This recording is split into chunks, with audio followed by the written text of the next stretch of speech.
You are listening to 10,000 Swamp Leaders, leadership conversations that explore adapting and thriving in a complex world with Rick Torsett and guests.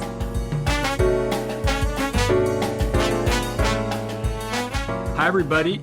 This is Rick Torsett, and this is 10,000 Swamp Leaders.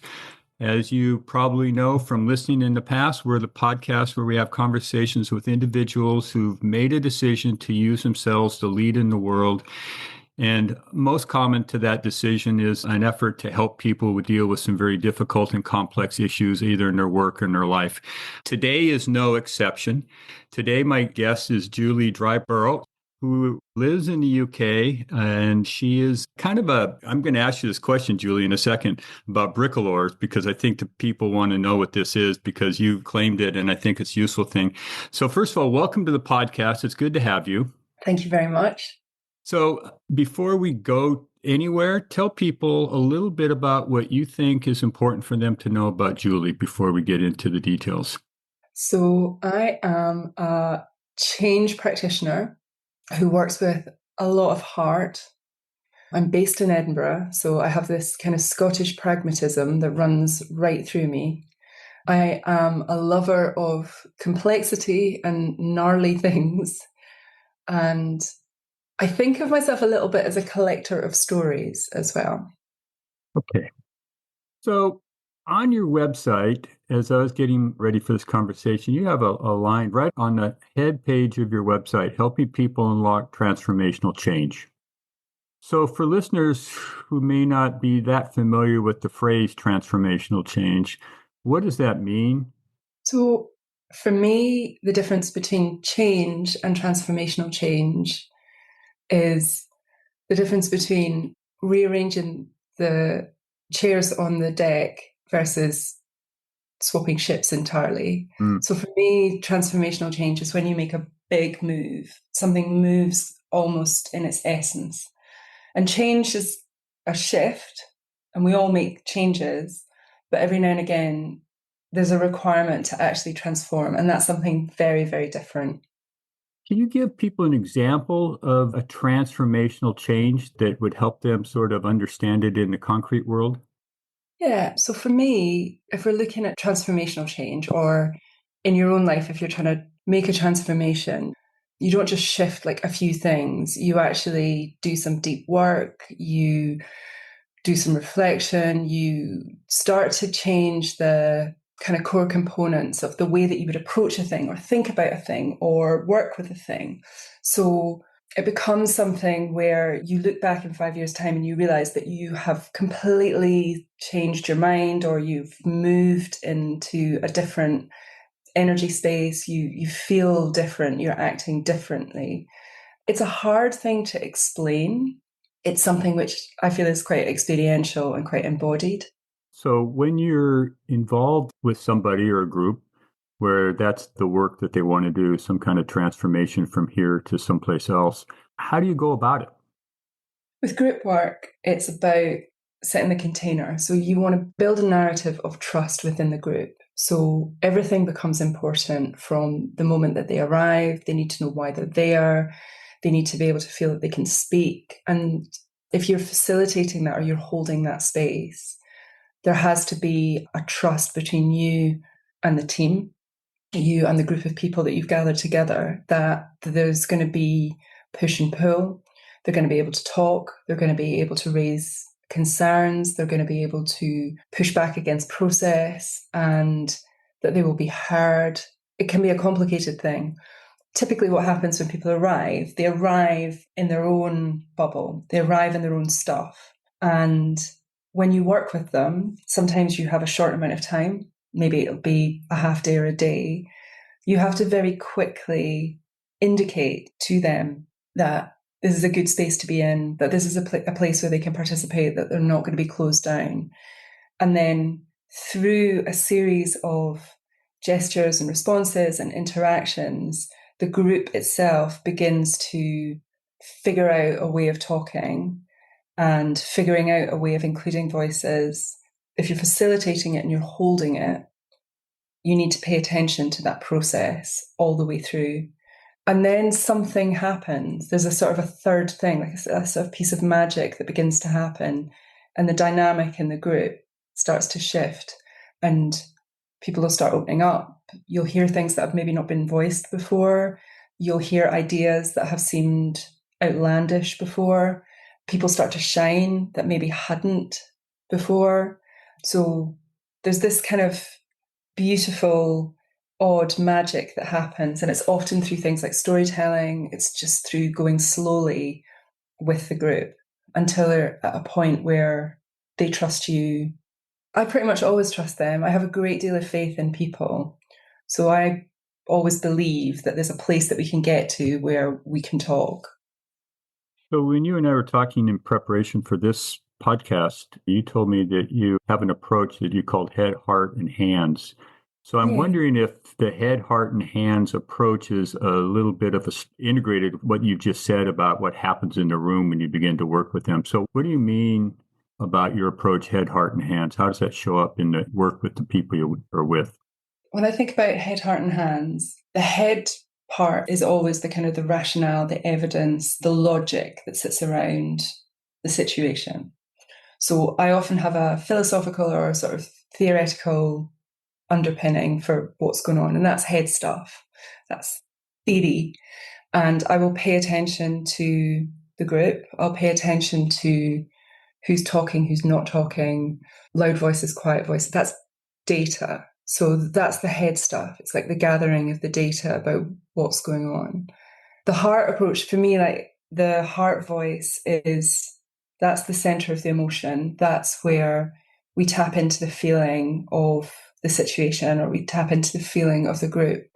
And a group sometimes can feel quite toxic, or it can feel quite lonely, isolating. You can feel the sort of pockets within a group. But then you can also start to feel delight or possibility, that you can feel the kind of energetic shift that happens. I think I was also talking to you about hara, which is the kind of gut feel as well, the intuitive piece. And for me, that's the safety of the situation, my gut feel about whether something feels like we're in safe territory and we're comfortable, or whether we're moving into slightly more edgy territory. And sometimes that's where you need to be. That's where the learning is. The transformation often happens in that edgy place where it feels a little dangerous, because otherwise they would have done it before. So there's the head, heart, the hara, and then the hands is the practicalities that come out of it. How are we going to act with one another? How are we going to be beyond this conversation? What happens as a result of the time that we've spent together, the conclusions that we've drawn, the fact that we know each other better now? What are we going to do with that information? It seems to me that the work that you do is not the kind of work that a group of people would do if everything's going swimmingly well, where they're achieving their goals, they're working together well, they're functioning, everything's pretty copacetic. So what's the kind of conditions that are going on for groups of people who call for you to come and do the stuff that you're describing? It just seems like this would be a slightly more challenging environment that they're facing that calls for this kind of depth and sensitivity to the work and to the people in the room and where they are trying to do the work. Sometimes I would say to you that as a practitioner, I bring that level of awareness and thoughtfulness, even if everyone's like getting on really well and it's a creative thing that we're trying to do. And actually it's not, there's no particular drama. We're trying to create a new landscape or build a new narrative or, think about a new future. I would still be paying attention to where everyone was at and who was excited and who wasn't, and who was getting it and who wasn't. So I don't want to paint myself as someone who just sits in the kind of the crunchy stuff all the time. But the crunchy stuff is often, specifically at the moment, over the last 18 months, I've done a number of pieces of work where it's been with organizations that have restructured, and the teams that remain in the system after restructure sometimes have an awful lot of sense making that they need to do. They may have lost a leader, they may have lost key people, they may have lost people that they wanted, they're glad have gone, but often those are strong voices. And so there's a period of resettling, readjustment for any group, any team when there's been a restructure. And I really love that work. I really value that work because we have to work with where people are at. You have to meet people where they're at. You can't say to them, well, the restructure's happened, now just strap in, we're going now. You've got to allow them to pace themselves through it and give themselves some time, but also not dwell in the past. You and I both know about Bridges' transition, so I often use William Bridges' transition model because it helps you express what the old world has been and the things that I value and the things that have forged me and made me. And then it allows me to see the future, this new world, this possible. And then there's this kind of messy middle that sits there, which is where the emotion and the work and the retelling of stories happens. And what I love about that model is you can be in all three places at once. Mm-hmm. You can feel the attachment to what was. You can feel the excitement of what could be, and also feel the struggle in the middle there of, I'm not quite there yet. I still haven't quite got there yet. So I feel like I'm often at my best. I'm often brought in to do that kind of work. And it might be with senior teams. It might be with more operational teams. So the great joy of the work that I do is I kind of get to work across lots of different sectors with lots and lots of different people, which is brilliant. Mm-hmm. So let's dig a little bit more, because not everybody is familiar with this journey that you're talking about that William Bridges has described and others. This place in the middle, this transitional place where you're having to let go of things you're familiar with and comfortable with, you know how to do, you've been even probably rewarded and recognized for some of that stuff. And now you're finding out that whatever this future is that I hope to play in, some of that isn't going to be needed. Mm. So what have you learned about, because you coach as well, and so I imagine this model shows up in your coaching work as well as your group work. So share with people what you've learned about effective ways in your own experience about navigating this journey from letting go of some of the stuff in the past, knowing that the future is not quite as defined, as certain as I'd like it to be, and I'm going to be in this in-between place for a while. How do you support people, and what do you know about what they can do to live there and keep moving forward to the new future?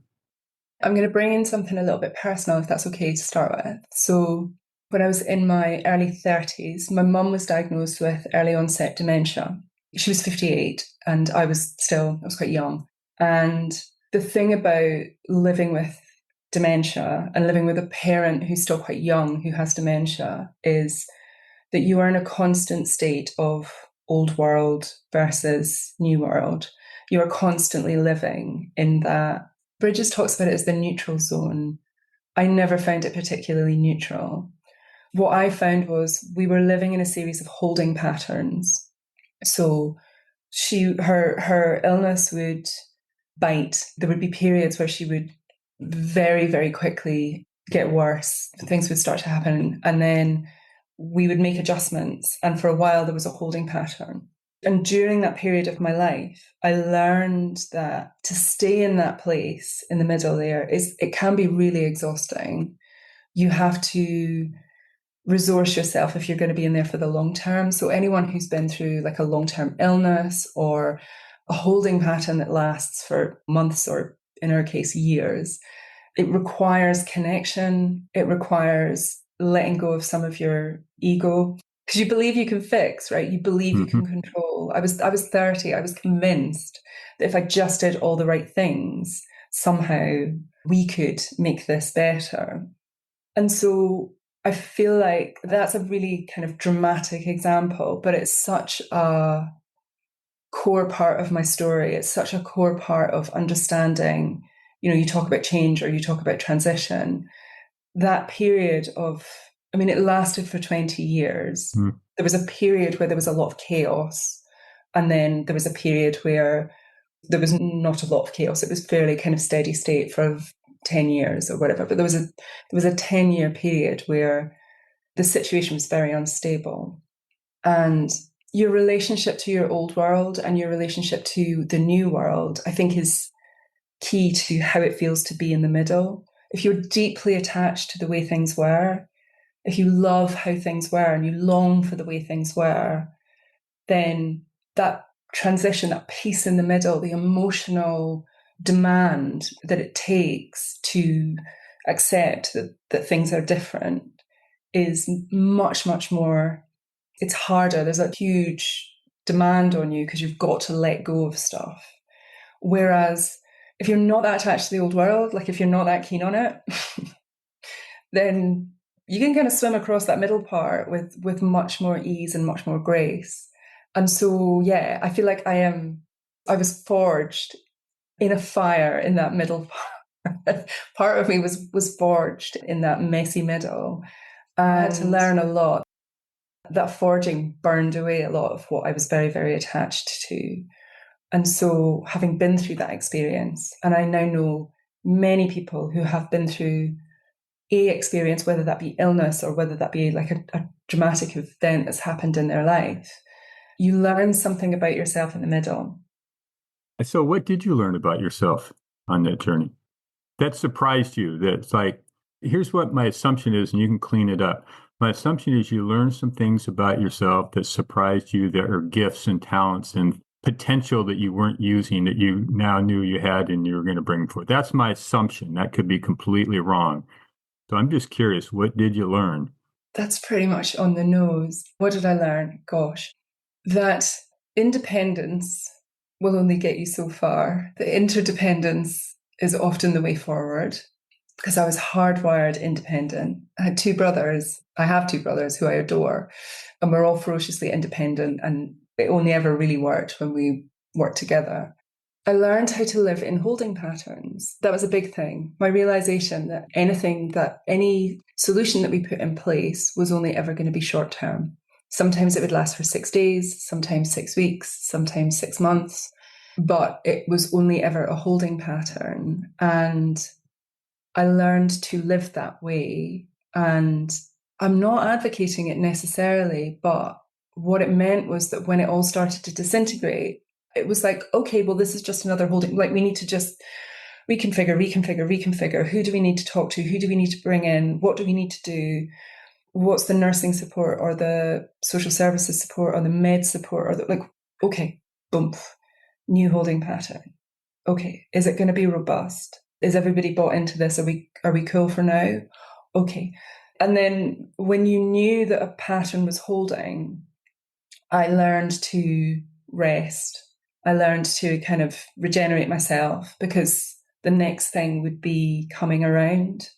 And so the learning to live in the flux was a huge lesson and a massive gift, because the world can throw all sorts of things at me now. And I see it. I go, okay, this is what's going on. Fine. Let's take a breath, see what needs to be done around it all. Yeah, so there was that. And then the other bit that I learned is that there is sometimes a gendered part to all of this, where the emotional labor around some of this, particularly in families, I definitely had to rely on many of my female relatives and friends in a very different way to how I would rely on some of, particularly my dad, who's a farmer, and has kind of like the emotional bandwidth of a tree. Just didn't. It was like, no, everything's fine. Is it though? Okay, let's just. So just one last question in this example. It's really potent. For people listening, your story is going to resonate with people. And may they not have so far the understanding to travel this journey and understand these distinctions where you're describing here. So what counsel do you have for people who are in this in-between place and it's turbulent and messy, and how to take care of themselves so they can stay in the game, so to speak, and find another place to get back to work? What did you learn for yourself, much less what you've learned from your clients? I feel like you're allowed to question the assumption about whether you want to stay in the game. Fair enough. Yeah, maybe not. Maybe you got to get out. Part of it is that that's okay. I think that experience has made me a much, much better coach, because when I am alongside clients that are going through whatever it is that they're going through, feeling what you feel, being where you're at is really, really important. And having some practices that support you in that place, whether it's very rarely thinky stuff. So physical practices, Tai Chi, walking, painting, something creative, anything vaguely meditative, anything that just allows you to live in a very simple and routine way for a little while. Walk your dog, clean your teeth, have a rhythm and a routine.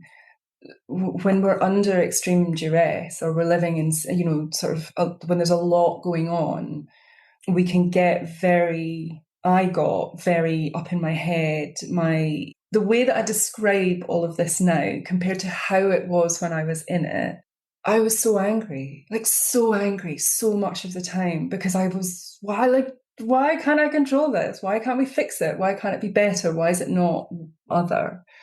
And I wrote. So I quite often tell people, just write if that's your thing. Reflective writing, creative writing, it offers you a third space for places to go. And I've always said that I feel like my writing kind of genuinely saved my life a couple of times during that time.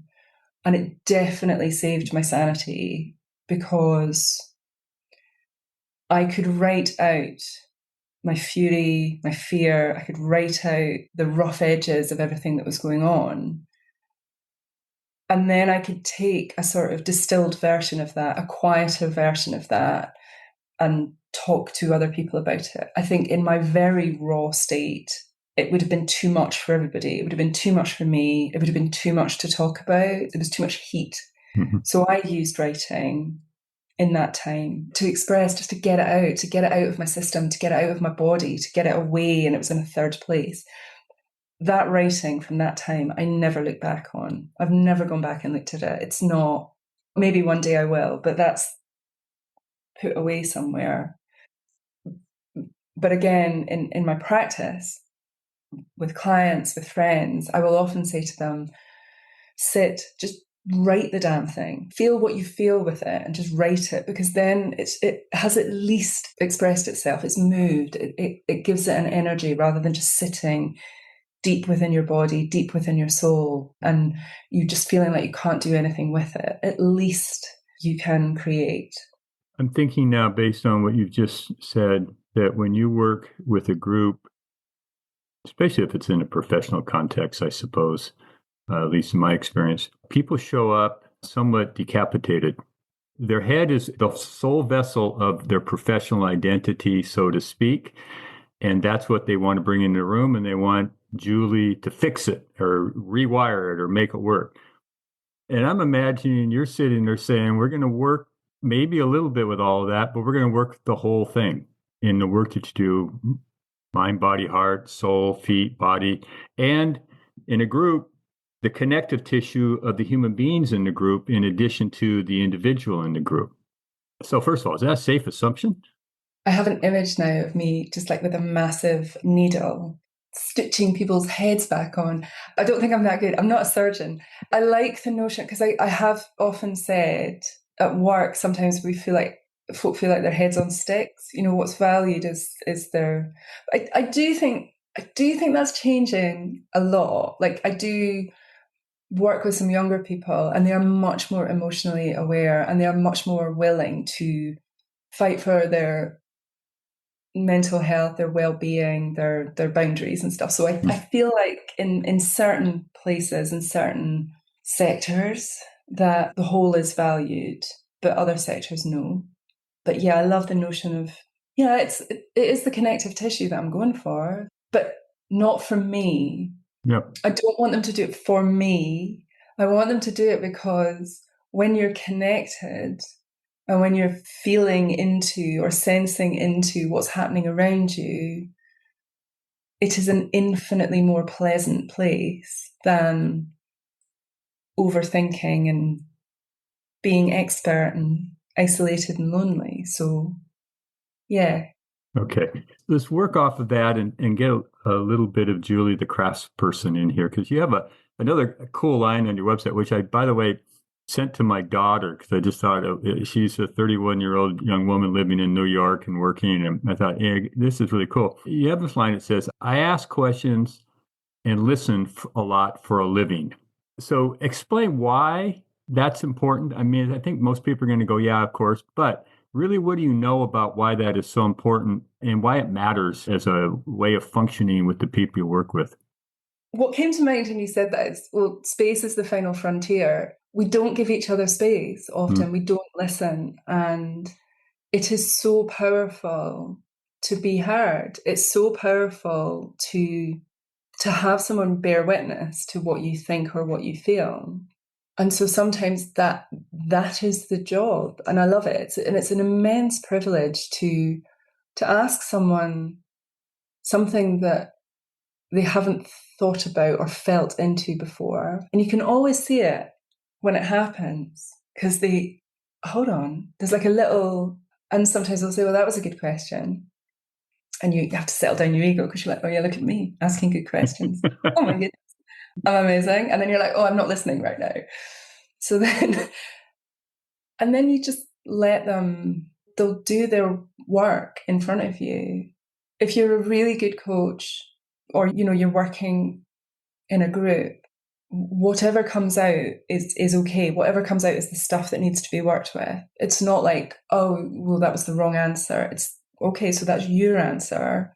How does that answer fit within the wider picture of what we're trying to do here? Or if you're coaching somebody and they have a particular goal, okay, so where does that fit with the goal? Does it fit with the goal? Is the goal still the goal? Did we set that up because somebody told you that that was a good thing? Like, where are we with this? So, but that's a cool job, right? To ask questions and listen for a living. That's a cool job. I love my job. Yeah. So let's give some people some help here then. So you're a coach. So help people, a listener saying, okay, so what's the design of a small practice that I can start to implement around asking questions that will help me build my curiosity and my capacity to listen, and also maybe build my repertoire of questions that may come as a result of doing the first two decently well. So how do people actually take this wonderful concept into their work tomorrow if they were listening to this today and say, I'm going to do some of what Julie talked about? Where do I begin, and what's the design of a small practice to get my capacity built a little bit? Google a bunch of questions. The questions are everywhere. The questions are everywhere. The questions sort of matter. The answers are more important. I'm being slightly facetious. Open questions are always good. I was taught when I learned to coach, don't ask why questions because you'll get a reason rather than a focal justify. Why questions are retrieval questions. Like, why did you do that? Well, I did this. So I feel like the questions are, it's either Rumi or Gilbrand, the sort of love the questions. When I'm asking people stuff, it's because I'm really curious. They'll be sort of telling me something and I'll be going, I have this expression sometimes as well, like I have to tell people that I'll be frowning like this. It's not because I'm judging them. It's because like I'm listening really, really hard. And then there'll be something in there and you'll go, but so how does that work? And they'll go, oh, well, it's this. And you go, okay. So is that okay for you? And they'll go, no. You go, oh, okay, so we're in a different conversation then. I feel like when I very first started coaching, I tried to ask good, clever questions. And I probably did ask some good, clever questions. I've let go of that now. I ask questions now, like from a place of curiosity, from a place of how are we going to do this together? Where's this taking us? I'm always trying to think about what the outcome's going to hopefully point them in the outcome. But as a practitioner, I don't have like here's the roadmap. I try really hard to kind of come and go with who I'm working with.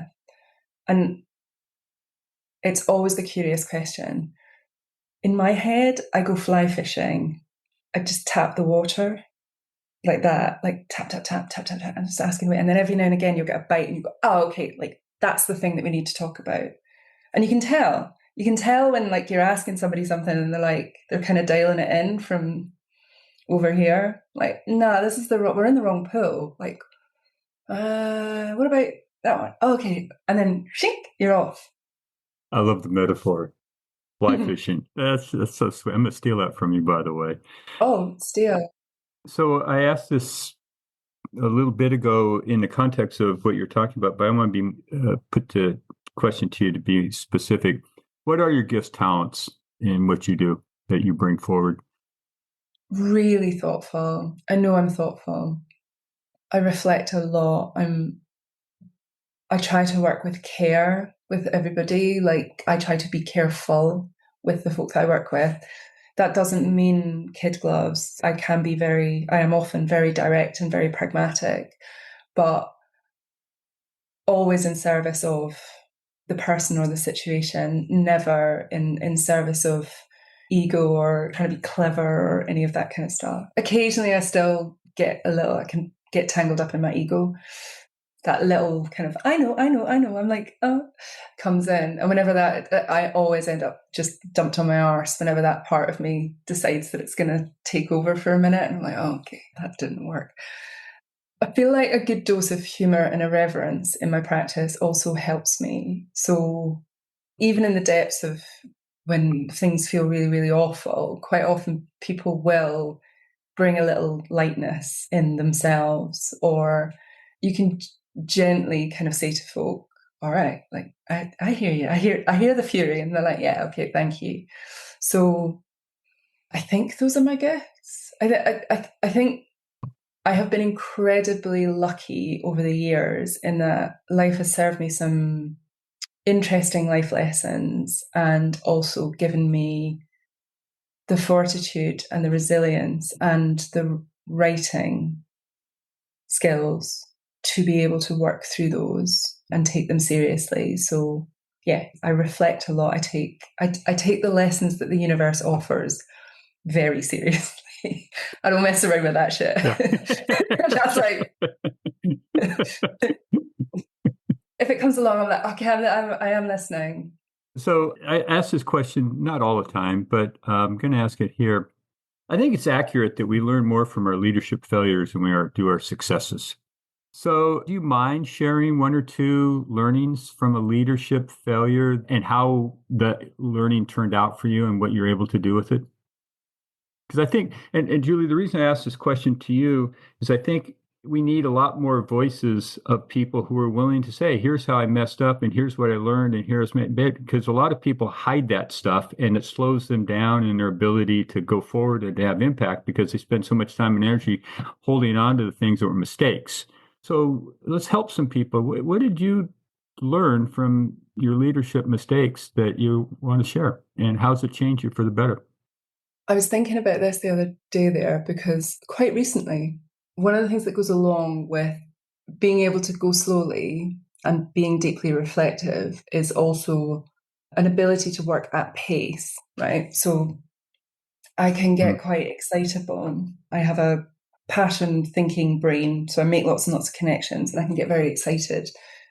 Oh, I know lots of things. This is kind of a mixture of kind of ego and overenthusiasm. And what tends to happen is I get very excited and I've built a story or I've had a realization, a light bulb moment, and I'll come in to the team. And this happened just a couple of weeks ago where I've been messing around with some stuff, some AI stuff, and doing some thinking about what AI will mean to organizations and leadership, and how do we hold that sort of the humanity and the ethical and the sustainable piece? How do we make sure that those conversations come in? So huge field, lots and lots of kind of new learning. I got really geeked, disappeared down a couple of AI rabbit holes with some AI, so chatting away to chatbots and doing all the things. When I pulled my head back out of the rabbit hole, I had a meeting with, I partner with a couple of other businesses, and I went and I was so excited about the things that I'd found. And I talked at a million miles an hour, didn't ask any questions, didn't listen for a living, because I was really like, I was full of like news and knowledge and, oh my goodness, like and I was full of the new world. I'm firmly sitting in the new world with like, oh my God, I've got all these ideas about what the impact's going to be and and I completely left everybody behind.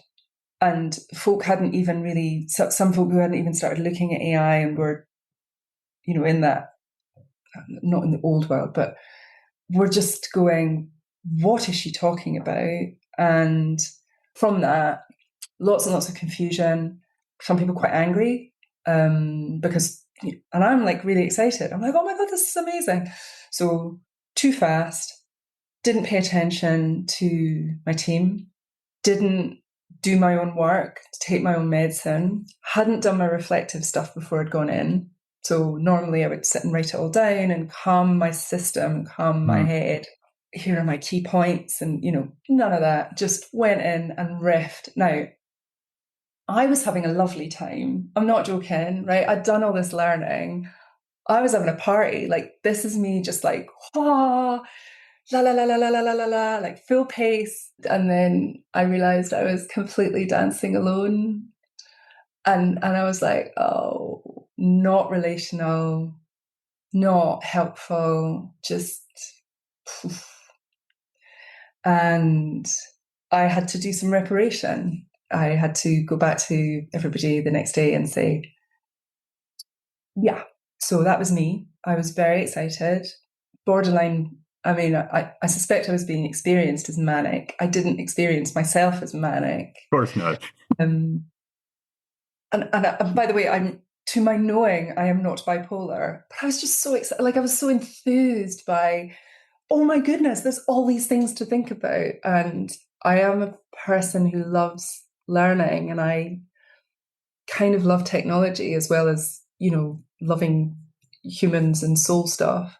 So let's give you a space now then. You've had a chance to reflect on what you learned and also the way in which you delivered it and how that didn't work. So give us 2 or 3 AI-related learnings you have around the future of leading.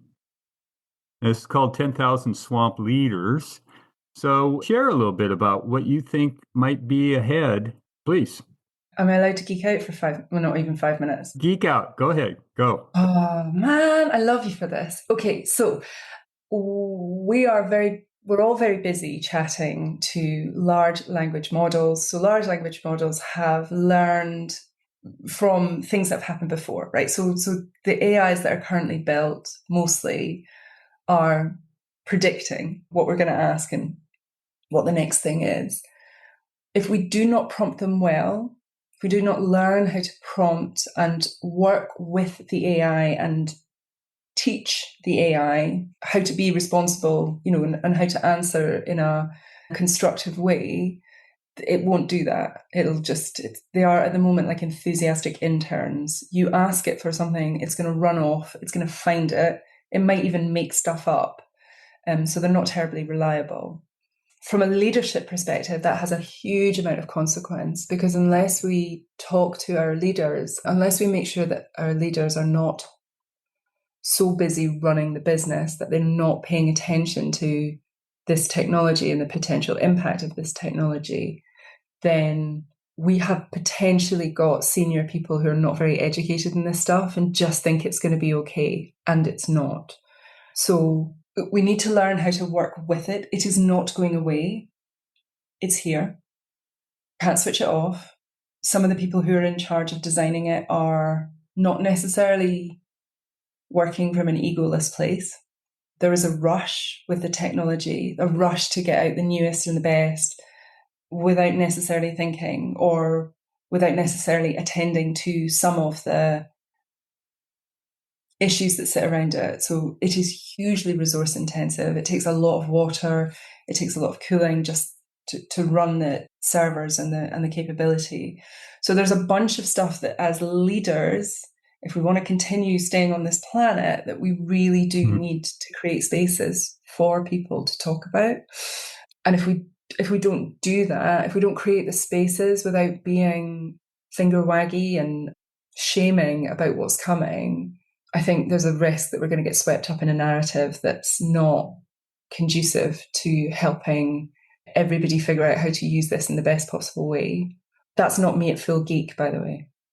That's okay. That's okay. It's a good start.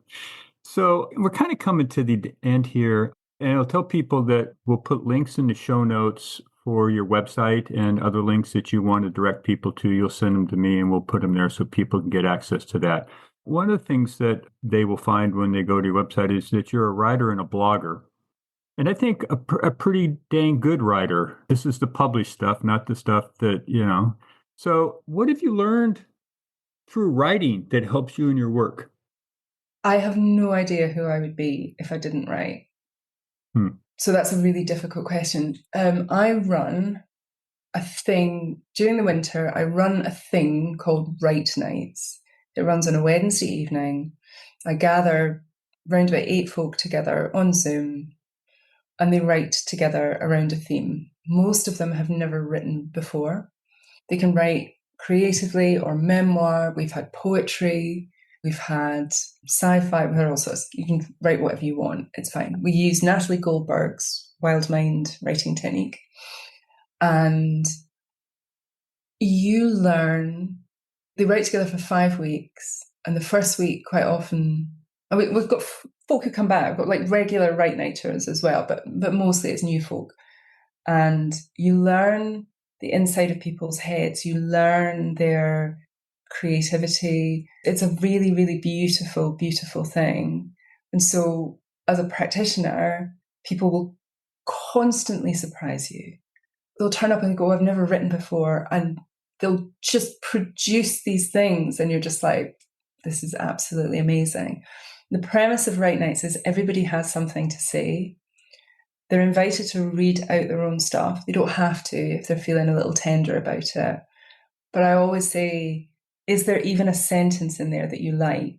And usually someone will go, well, I've got a couple of wee sentences. Yeah, okay, fine. So, but it's such a privilege and it's such a beautiful, beautiful thing. So my own writing is, well, there's all the reflective stuff, which is deeply personal, but the stuff that goes out there, I've learned to just try to put brain to page, brain to page, brain to page. I've learned to not edit too much or censor too much or worry too much about what I'm putting out there. Again, if it feels like I'm a bit geeky and ego-y, probably won't post it. If it feels like it's coming from a slightly more calm, centered, heartfelt place, yeah, I'll probably put it out there. So. Okay, cool. All right, so what's ahead for you? What do you want to do that is waiting for Julie to show up and take it on? I have nothing imminently coming up this year, which is really unusual for me. I'm looking to continue those AI leadership conversations and convene more of that work in organizational life. I'm really kind of heavily looking, actively seeking to collaborate with people around those conversations, the improvement of understanding and good work within organizations. I feel like that stuff's really, really important. And more imminently, next week, I'm going interrailing for a week. So I'm catching a train essentially from Edinburgh to Stockholm. So I'm taking like 5 or 6 days and just doing a big old loop. So that's in the immediate future. But beyond that, there's kind of work, there's coaching, there's some stuff on the horizon. But I feel like I'm right on that cusp at the moment, which is really, really exciting. And conversations like this are lovely because they allow me to explore that a little bit more. So, okay. All right. So I'm going to give you the last word. Anything you want to say that we didn't discuss or something you'd like to put forward to be complete here before we bring the conversation to a close? Sometimes you need to slow down to go fast. And sometimes going fast really, really does slow you down. Brilliant. Julie Drybrough, thank you so much for coming to the swamp. Thank you so much for having me. It's been an absolute joy. Bye-bye. Thank you for listening to 10,000 Swamp Leaders with Rick Torsett. Please take this moment and hit subscribe to follow more Leadership Swamp conversations.